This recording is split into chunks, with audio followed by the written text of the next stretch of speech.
रामचंद्र की जय।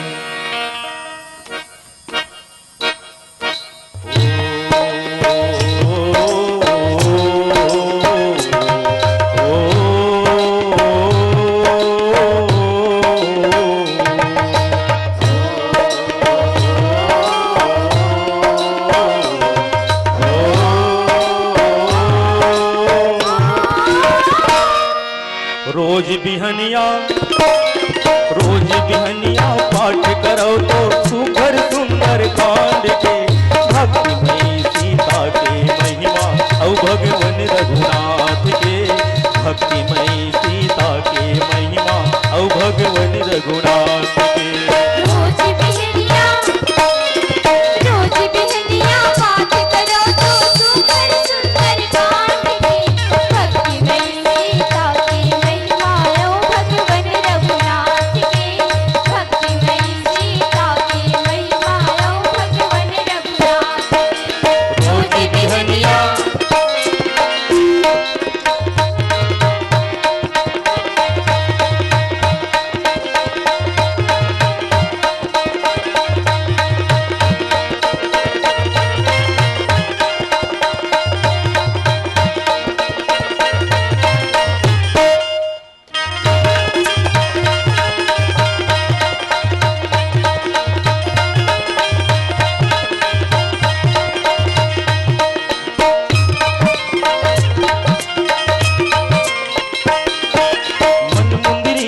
पारिल जावे चूड़ामणि पारेगा सीता विरह मां लंका जर के नामी की महिमा पारेगा।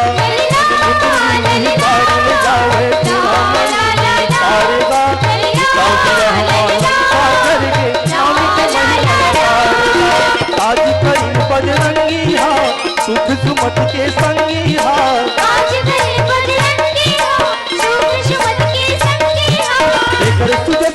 गाइन भगवान दया है दीनानाथ के भक्तिमयी सीता की महिमा ओ भगवन रघुनाथ के भक्तिमयी सीता की महिमा ओ भगवन रघुनाथ के। रोज बिहनिया पाठ करो तो सुघर सुंदर कांड के भक्तिमयी सीता की महिमा ओ भगवन रघुनाथ के भक्तिमयी सीता की महिमा ओ भगवन रघुनाथ के। रोज बिहनिया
साकार सबो जन धावा ओ हृदय मां बसे तीन मूर्ति हा साकार सबो जन धावा ओ सबो जन धावा हो पढ़े हो चालीसा हनुमति चरित्र सब जन धावा ओ सबो जन धावा हो पढ़े हो चालीसा हनुमति चरित्र सब जन धावा।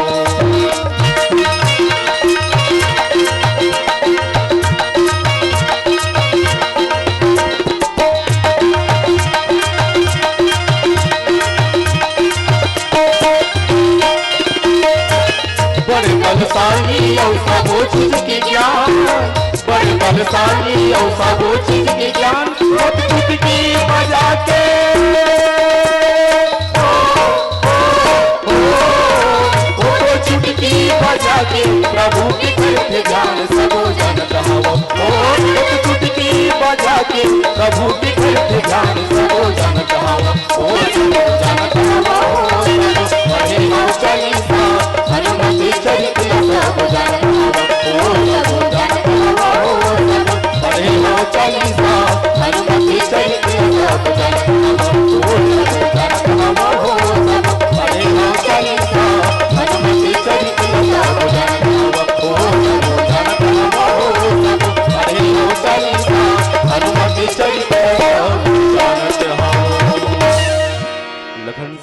रामचंद्र की जय।